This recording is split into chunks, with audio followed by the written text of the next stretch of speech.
दुआरा पर चारा चकराइब हो सखी शिव गुरु के बोलाइब। दुआरा पर चारा चकराइब हो सखी शिव गुरु के बोलाइब। गुरु के बोलाइब शिव गुरु के बोलाइब। गुरु के बोलाइब शिव गुरु के बोलाइब। सुतला भगिया जगाइब हो सखी शिव गुरु के बोलाइब। सुतला भगिया जगाइब हो सखी शिव गुरु के बोलाइब।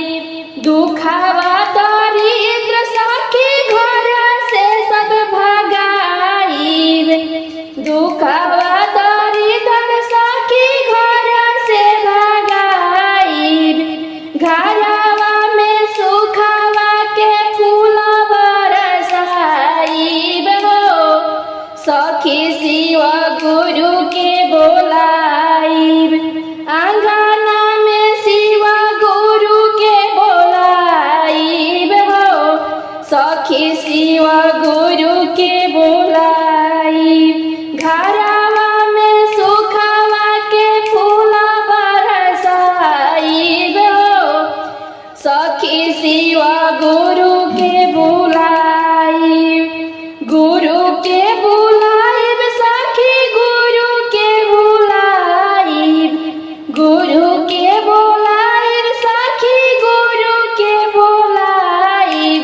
आंगना में चारा चकराइब हो सखी गुरु के बोलाइब।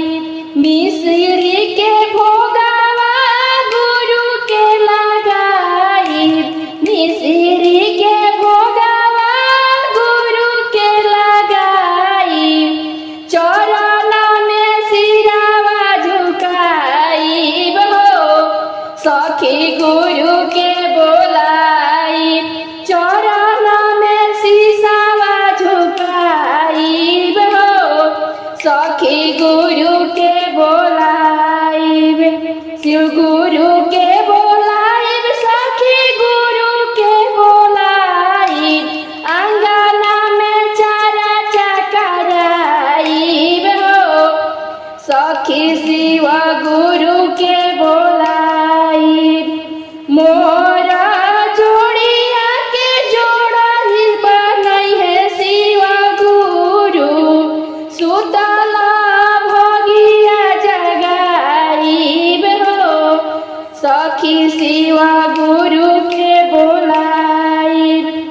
मोरा जोगिया नहीं जोड़ कोई बारे।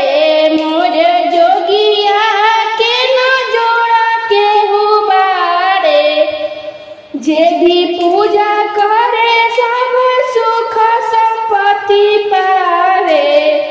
मोर जोगिया के न जोड़ा केहू बारे। जे भी पूजा करे सुख संपत्ति सब पावे।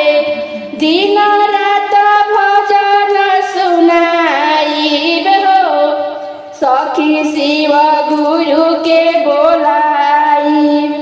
दिन रात भजन सुनाइब हो सखी शिव गुरु के बोलाइब।